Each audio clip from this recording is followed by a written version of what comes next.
Made it weird.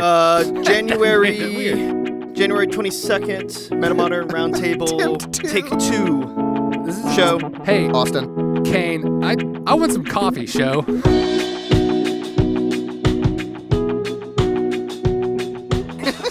So this is kind of a sneak peek into just our relationship and how we get along and how we don't at times. What? I'm fine. Right. We say it's tomorrow. We're all excited to go meet up for a bowl. That's true. I'm so pumped. Ugh. That board game is so we tried fun. it yesterday. So Oh my lord. here, once we can explain that. This can be our vamp. That could be the game. The King's Yeah. Dilemma, Mm-hmm. which is a was a legacy legacy game, Yeah, which this I'd is- never played before. I didn't know. What's a legacy game, show? You play it multiple times, but then you can never play it again?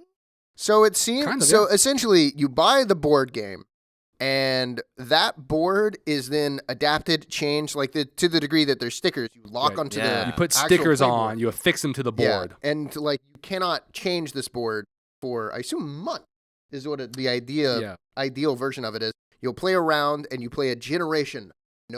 Working for a king, and as that round goes along, you'll have events. Like for us, we had to deal with people eating ashy, moldy crap bread, and they got the Black Death from it, and we're racist. And I'm not going to say this shot actually represents the relationship at so the on table the map, there was no where like these two So you motherfuckers. can Put pick the a map house. up. We'll put the map up. You can pick a house. You pick a house at the very beginning, and Mhm. they'll have like basic goals they'll want to achieve, and they'll have a blurb. They'll have a paragraph and a half about like the history of their house. But when we looked on the map, we saw that our two like areas were right next to each other, and so we immediately went the south. Yeah. Oh my god.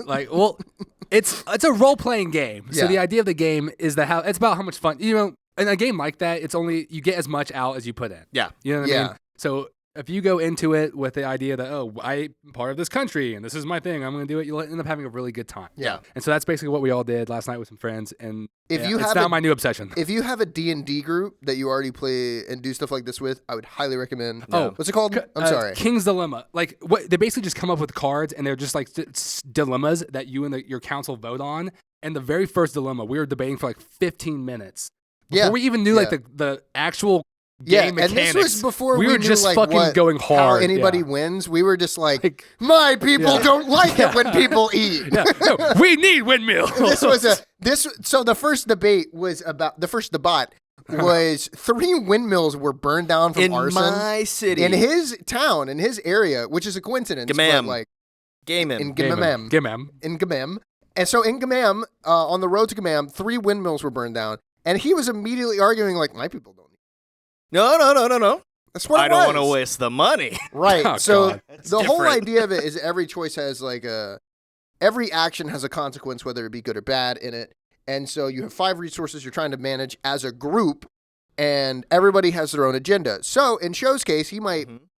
be like, I don't really want to spend the money, because he might be a greedy house that just more money means they get more points.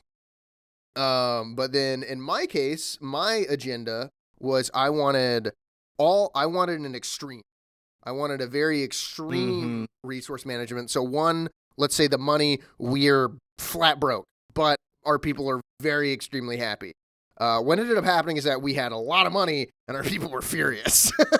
It definitely itches actually worked great for that me. like Crusader Kings. Yeah. If you've ever played Crusader Kings, I don't think it's not exactly the same. No, but it's But definitely it not scratches that dissimilar. itch kind Yeah, of. it is the same part of your brain that gets it. Speaking of video games, I think this is a great segue to get into the bulk of our show. It is, yeah. We wanted to talk about. Yeah, just like a few things that we liked from last year and what we're looking forward to this year. Yeah, some of our favorite Films, games. film games from anything. 2023. Yeah, some of our favorite stuffs. Or that we at least watched or played. It doesn't have to come out in 2020.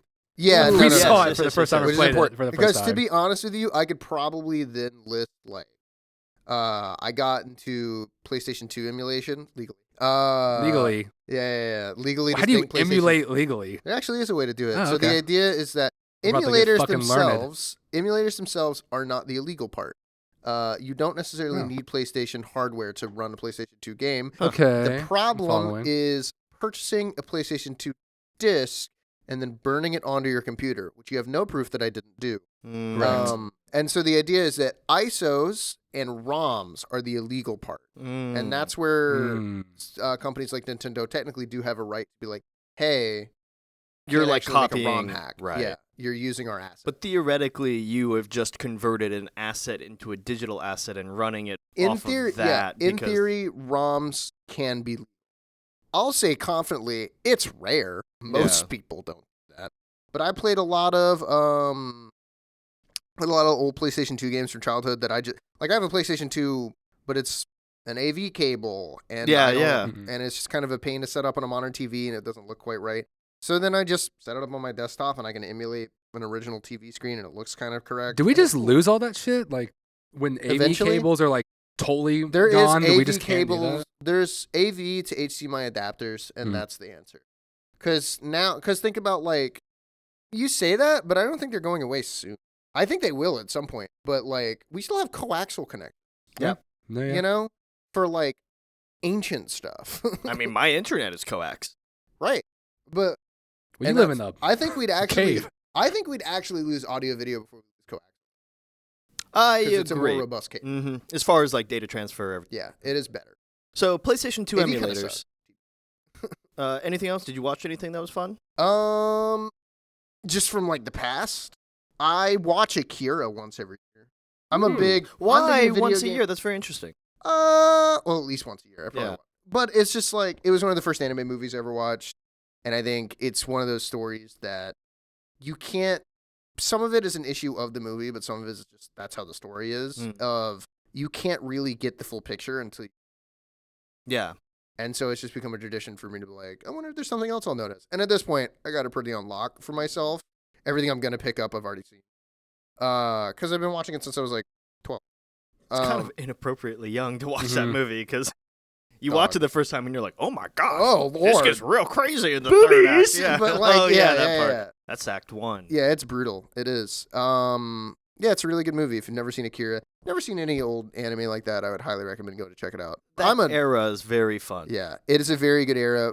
Before, it's this period of the 90s. It's not that we knew how to draw better. Yeah, when was that? When was Akira? Akira was like 90-something. No, Really? it's 80s. It's like Wow. 88. I think it's like That's 88. impressive. Because Akira, I think it's 80. this is interesting. I'll look This it is up. the last I'll do of an anecdote of Akira. When the manga was like halfway through, the movie for Akira came out. But the movie of Akira finished with like the actual manga ending. Because the author told the animators ending to it to have it actually be a complete story. The problem is that the middle's cut out almost entirely. So if you've watched that movie and you're like, this is kind of incomprehensible, well, it is. And that's okay for the reason of it's from 1988. It is. Did stuff different back then. And also, you get the bulk of the story. And Akira's long. The actual manga is pretty long. It's... If you were to fully adapt it now, it could probably be like a 4. Be careful saying that because Netflix just heard you say that and they've just put in. The live action for Akira has been talked about for 10 years. Since I have been conscious of the movie existing, I've heard talk about a live action of Akira coming out, and it had never. I heard John Hamm's going to be the lead. And Scarlett Johansson's Taika going to be Waititi's the... gonna direct Taika it. Waititi's going to direct. Hey, man, I'm Akira. I'm What have y'all been watching? As far as old stuff goes. Ooh. Yeah. As far as old stuff Okay, goes. cool. What was I your like that. 2023? I'm nostalgic. Nostalgia watch. I love procedurals, like police procedurals really is like my main jam. So I watch through like Burn Notice, like the old USA show. I have a real big place in my heart for like that popcorn television. Yep. And Yep. USA, the period of time in like the 2000s was doing like Psych, Burn Notice. I think they had Royal Pains maybe might have been a USA show. But they had all these kinds of procedurals that were like somewhat lighthearted. Mm-hmm. And they stopped because streaming came around and USA's like, oh, well, we're just not going to exist as a station anymore. And now they've come full circle. They've announced that they're going to start investing in these kinds of like popcorn television shows. Mm-hmm. And so we might see like Burn Notice. Because they make a lot more money.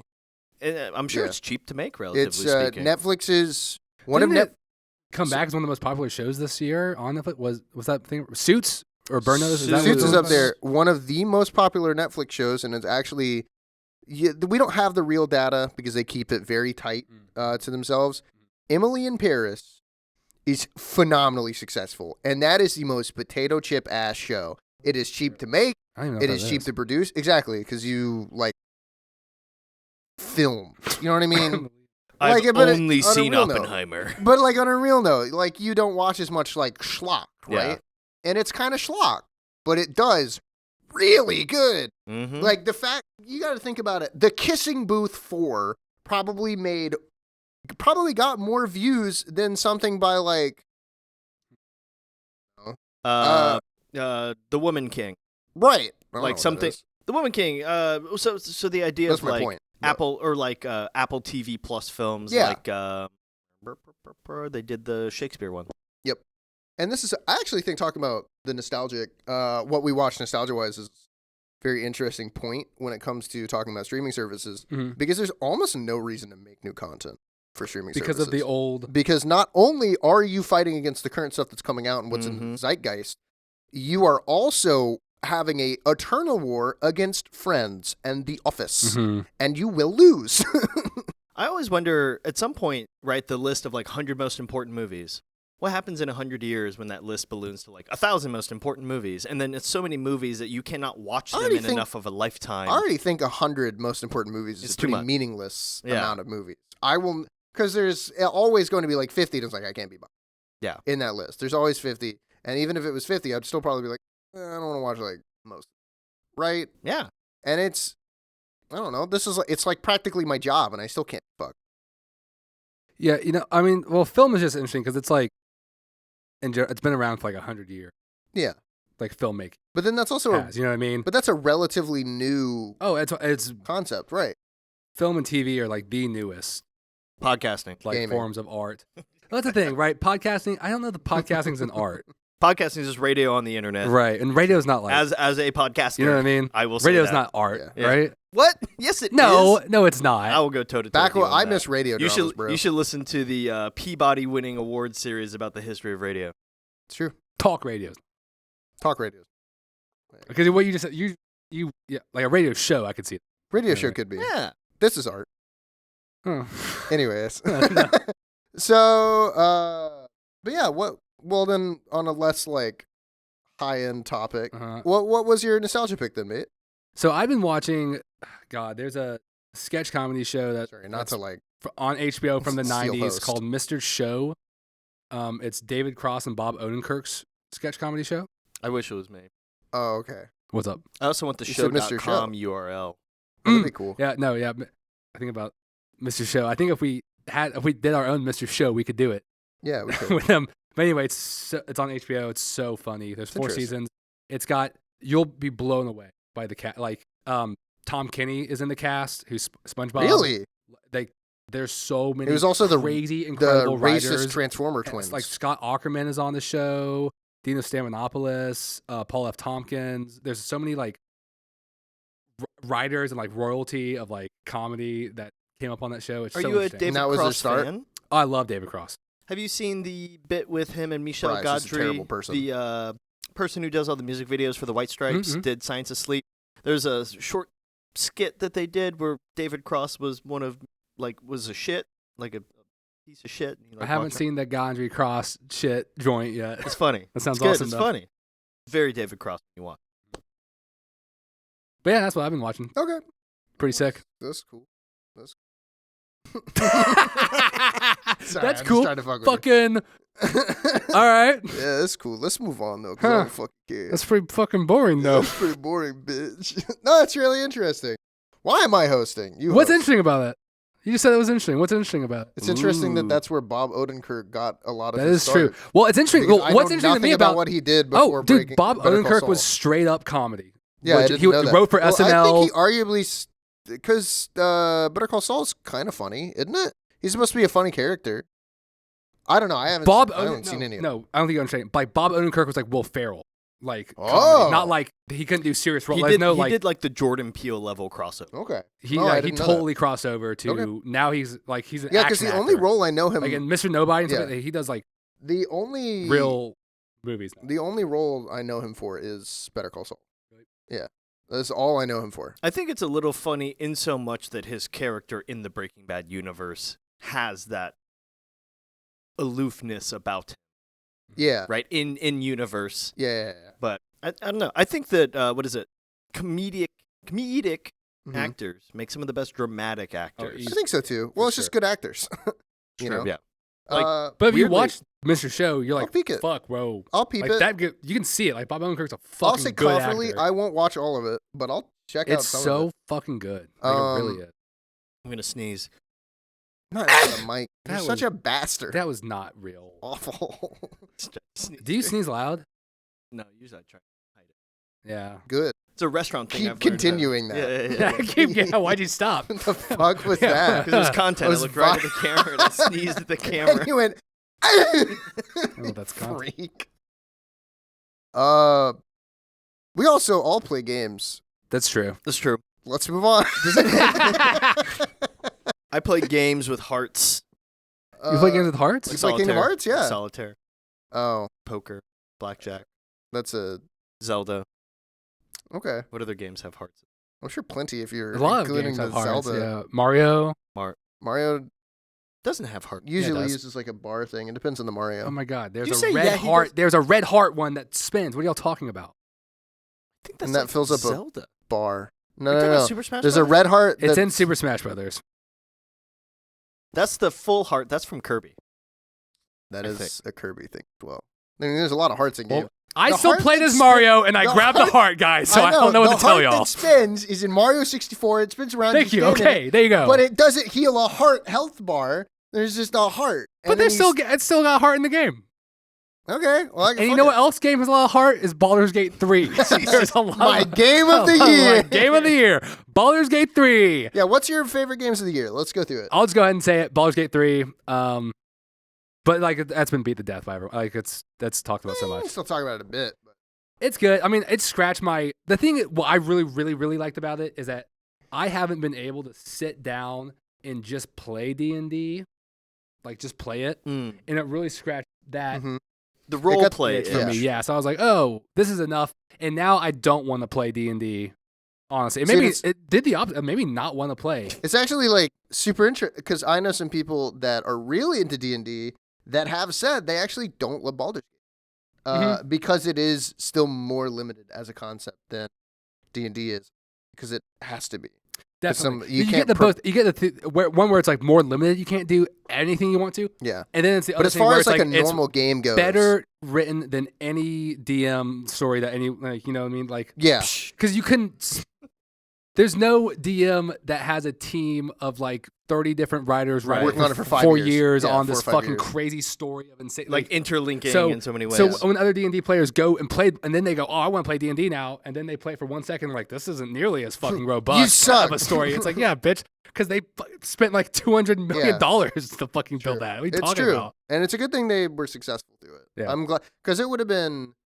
There is a world not too Was far. it a surprise success? Like was it supposed to be The that big? style I don't think it was. game is not popular. The CRPG style I would is say not big. I don't think anyone expected it to explode how it did, but I don't think Larian would have put in the money that they did into it and the time, the effort if they didn't think it would have been a success. I think I've seen that get thrown around. I was like, Did they know they were sitting on Game of the Year? Fucking.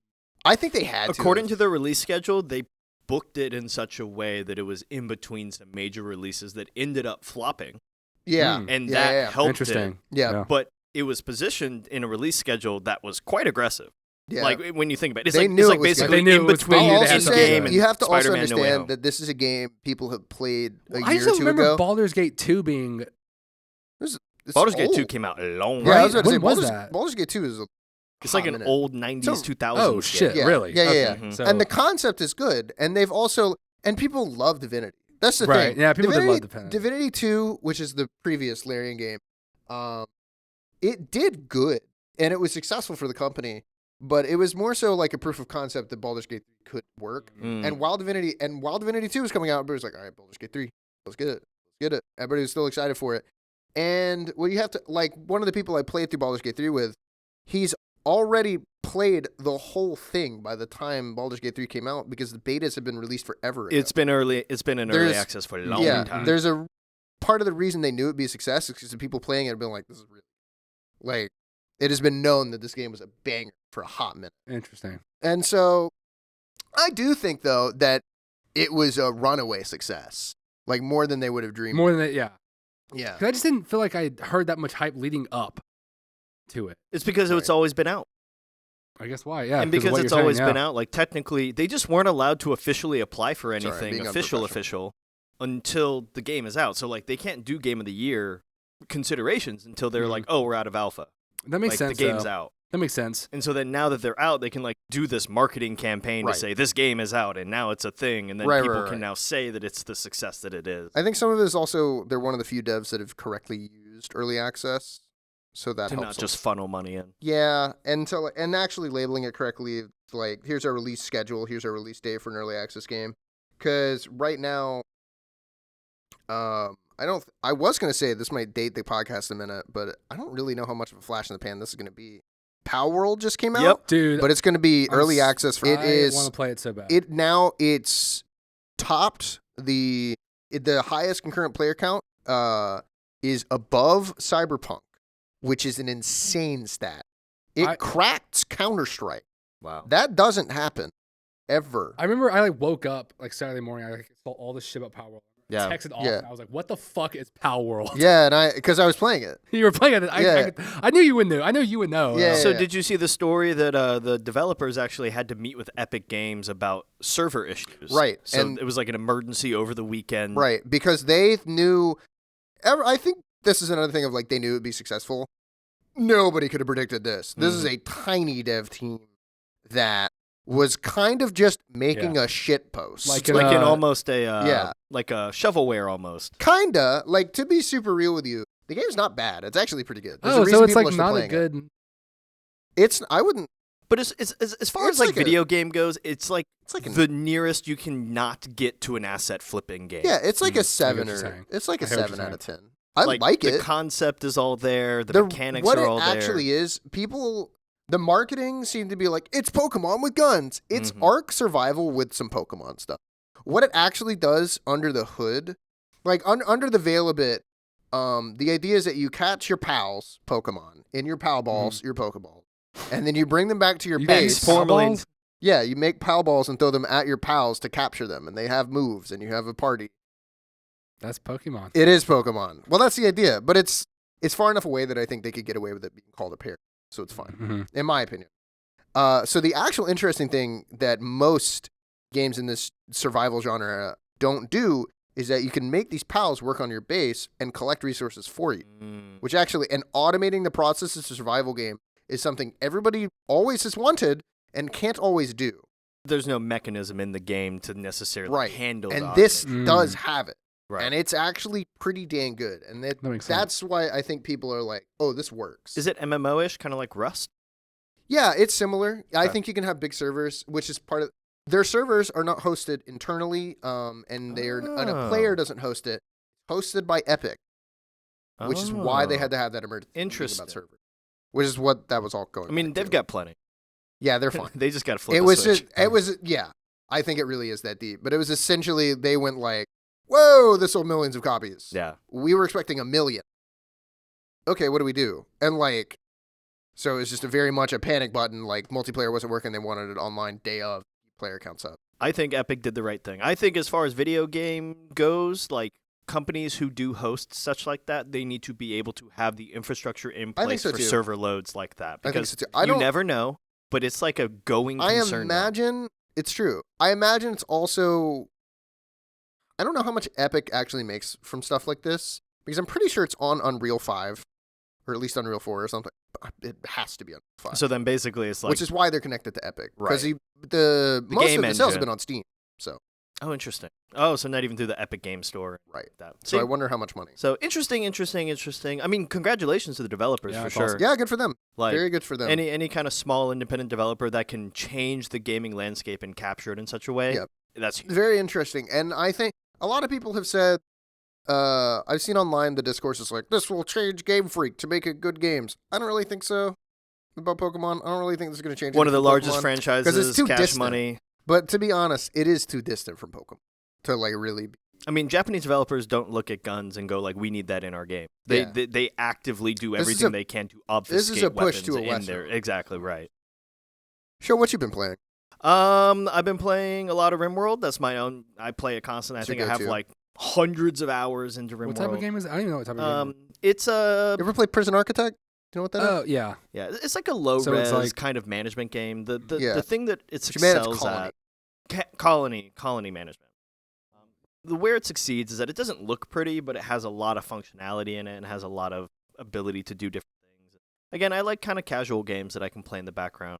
It's also like, it's got a lot of tweaks you can do that every run can be kind of tailored for a person. And not in the insane way of like difficulty sliders on like you can change the AI level for this thing versus this thing. Because that's annoying. Because nobody actually knows what they want for stuff like that. A dev should do that for you. The reason there's like 3 difficulty settings. What RimWorld has is 3 different AI settings for like the... for how the RNG works. For how the RNG will work and how the story will be given to you. So there's one that's like completely random. It'll just go whatever all the time. There's one that slowly ramps up. And there's one that's more like casual. Very chill. Right.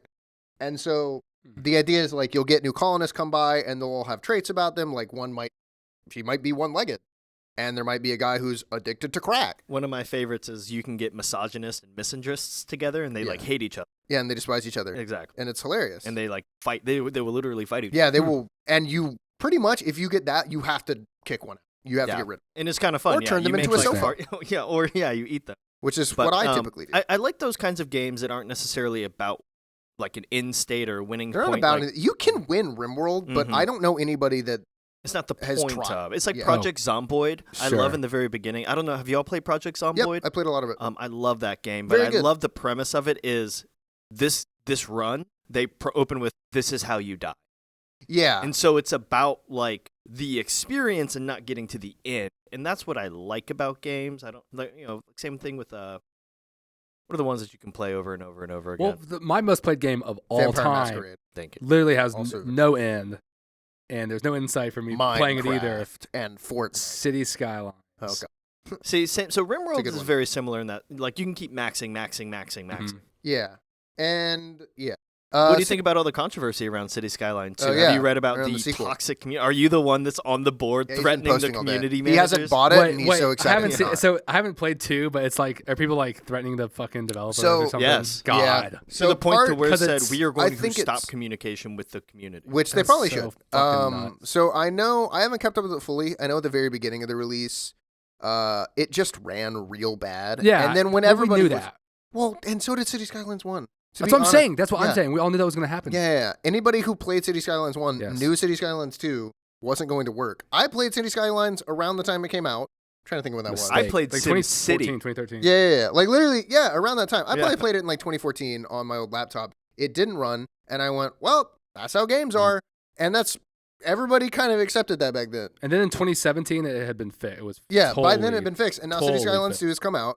And I think this is a bit different. Like 3 years. I think this is a bit different than how AAA games come out and they just don't work. Like, this is like hey, it's unoptimized right now, and at some point, PCs will catch up with it. And it's just like, this is kind of, we're getting there. It's just a hard game to run, because it's looking at 1 billion Excel spreadsheets every 5 seconds, and it's just a lot of processing. And they've made a lot more, like, they've scaled, they made it to scale, basically. And, like, before, the old City Skylines were not quite, it's like a building that was like 13 stories high would look not 13 stories higher than a second 2-story building. You know what I mean? So they built them up to scale, and now they fit like your big tower would fit like 13 people.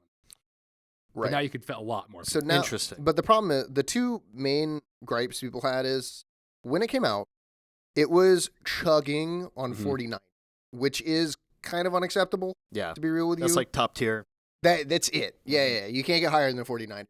And then NVIDIA RTX 4090. And then, and so when that happened, everybody was like, all right, what the fuck? And then their response was, this isn't an FPS. Our target is 30 frames per second, and we're going to go from there. And everybody read that and didn't think about it too hard and went, 30 FPS, but I'm a gamer! And then they got furious because they were like, I need 120 FPS for my city management game. Those cars aren't smooth enough. Yeah. When in the same message, they were like, we'd like to get it higher, but for now, we're just going to make sure it runs. Same thing happened to Starfield, actually. They announced that they were going to lock at 30 FPS, and then... No, this is different. 60? This is so different. Though. That's so different. It's literally that's an FPS. That's literally an FPS, which it should run faster. Yeah, which it and should B, be. Yeah. They're like, we're gonna lock it to this. At no point was City Skylines 2 like going to be locked. Yeah, you can if you could hit as high frames like, you do it. Whatever. Let's try and hit it. And then they want to go further at some point. Starfield is because Bethesda still runs everything off the fucking Creation Engine, which is dog shit, awful, and ancient old. It's the Morrowind. Oh wow, is the same as Starfield. That's why it doesn't work. Right. I am a Bethesda hater. If I could say anything about games, I do not like Bethesda games. I think they have a formula. I think that formula ancient history. Hey, and you're awake. So, you're finally awake. The accent's so easy to go to. but still, like your joke, but like Skyrim's still good, right? Have you beaten Skyrim? You don't think so? I've beaten it. Skyrim is good in spite of itself. I think Oblivion is better. Because I think everyone who likes Skyrim hasn't beaten Skyrim. They've played Skyrim. I beat, what is it, Parallax. Charles Martinet. Yeah. Voice of Mario. I just feel like you can't. I just feel like it's weirdly disingenuous to say that like they're not good games. But what if that's my full opinion? Well, like I think Skyrim the modern is ones like are a good bad. game, though. I think the modern ones are bad. You can't look me dead in the eye and say Starfield's a good game. Morrowind's pretty rough though, because Morrowind you can just jump and train jumping. Yeah, Morrowind is ancient. So like you can just like sit there and jump, and your jump skill, and you can eventually. Like, Morrowind is like, but Morrowind is more open in the way that it's just fun. Yeah, and so it's old enough that that's different. It's old school computer jank. Yeah, so it's fine. But what you're talking about too doesn't even. How would that affect the ranking of a game? I think that Mario does Mario suck. What? You can get a blue screen of death in Mario, for example. Like this is the first Mario suck because of that. Because there's like a limitation on like the jumping of the fucking thing. But like Minus World would be very fun my to talk point about. is that Mario Wonder does not run on Super Mario Brothers 3 engine. And it's not the exact same, but like at some point they have to fix the engine, which is clearly a root of a lot of optimization issues. And if we're talking about Starfield specifically, they had the conversations like, you guys should be buying better PCs. They handled it so weird. Todd Howard got on an interview and was like, you guys just need better equipment. And people with 4090s are like, okay, I'm getting 40 FPS. Todd, what now for your stupid ass game? The other issue with Starfield is just like at its core, even for a Bethesda game, it misses the whole concept. Like the point of Skyrim is that, at least in my opinion, the joy of it is that you see a mountain, that mountain, you can go there, and you just kind of climb up the mountain. Oh, cool, graybeaters live here. What does that mean? And you go find stuff. In every direction, you can find a thing. You'll get a random event. Starfield doesn't even have a fucking working map. You cannot pick a direction and walk in Starfield. It's empty, right? Right. And so... Or if it does populate anything, it populates one of 7 rotational things. And now, I think it also has the issue of coming out after Baldur's Gate. To be real with you, the fact that I, to this day in a Bethesda game, cannot walk up to a semi-important NPC, blast them in the head, get rid of them, and just see the consequences, kind of sucks. And I think Baldur's Gate kind of like opened just... Yeah. Well, see, because it used to not, right? Because I remember if I recall, in Fallout 3, you can do that. Fallout 3, you can totally kind of soft lock the second you kill people, your quest line goes, you fail. Yeah. And New Vegas is especially because it's not by fucking Bethesda. That's my favorite game of all time. Yeah, exactly. I actually that was my gamer tag was Mr. New Vegas. Because it's by the OG Fallout devs who actually know what they're doing. Obsidian's so good. New Vegas is probably, I'll go ahead and say, that's my favorite game of all time. If you like Baldur's Gate 3 and you like Fallout New Vegas, you need to play Pillars of Eternity. It's a CRPG by Obsidian. Okay, true. Obsidian got into some CRPGs. They pumped out a few of them. Absolutely fantastic. Do we know what time we're at? It's about time. Let's get out of here. Okay. So, Starfield sucks. Yeah, Starfield. Baldur's Gate rocks. Play of this year, play Baldur's Gate, play more RimWorld. Yep. I played Tears of the Kingdom. It was really, really good. The final's still good? Oh, the finals is phenomenal. The finals is probably my favorite. I think the finals is the most fresh first-person shooter to come out. If I download it, will you be upset when we play together and I'm really bad at shooter? That's my biggest fear of playing games with you is that... Yeah, I'm going to be I'm so like bad. A yes, because my other buddy... I will be so fucking bad that you'll be like... He just carries me. I need you to understand. I will get you a backpack. The last time I played ranked with like my friends, Because like one of my friends is like pretty good, and then the other friend is just horrible at FPS games. But he was working, and he does like answer emails, so he doesn't have to pay full attention. So he'll like stop playing for a bit, and it's like, hey, I'm gonna work. I went 30-4 and obliterated the game. See, that's the type of teammate I always want. I'm just cracked. See, baby. in that game, I was the one that went 4-30. Yeah, and that's fine. No, it's not. And that's fine. It's bad statistics. It is. No, to be fair, that's like the kind of thing where someone had to go 4-30, right? it's true for me to get that stat. But it's because when you start out in ranked and you're starting in bronze, and I'm just not a bronze player. It's feast or famine as far as like what player you it dumps me in at the wrong spot, and then matchmaking goes, oh my God. I know we're trying to end, but I'm just real quick. Is there any game on Earth that I could try and find, the show could find, that we could put you in front of that you would be bad? Any sports game. Confidently, I can say. Almost all sports games. Unless you play count sports games. Unless you count motorsport, you would beat my ass at it. Interesting. Confidently. Really? And you feel like you couldn't get the mechanics of that down? I could get it, fast? but I also just don't. It would take me. Like the strategy isn't I think it's, right? Yeah. I think there's just like I think I got a pretty hard RAM limit up here for like between fighting games and like shooting tech and fighting person shooter tech and like McDonald's. I play a lot of management sims too. Yeah, and McDonald's like slams in there. Like I play a fuck ton of management sims. I like Roller Coaster Tycoon. There's this I love it. Thrillville. Yeah. Planet Coaster. Planet Coaster. Yeah, all right, we can't talk about this. And there's a